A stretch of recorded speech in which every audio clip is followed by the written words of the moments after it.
प्रेम जी, आप परेशान मत हो, मैं ठीक हूँ, आप आराम करें, आपको नहीं आराम की जरूरत है। बस वो कुर्सी पर बैठ जाते जाओ, इतने बैठो। अच्छा आप बैठे हैं, मैं ले आती हूँ, आप बैठे प्लीज।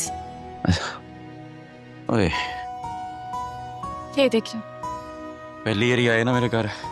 मैं ठीक हूँ। मतलब कमरे से आए हो तो थोड़ा घबराए।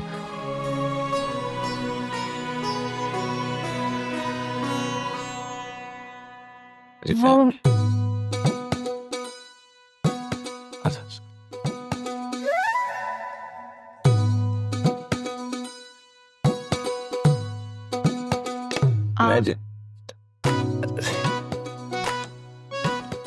आप बोले पहले।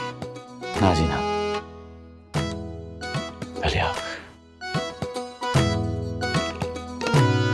आप मुझे बताएं आपकी तबीयत कैसी है?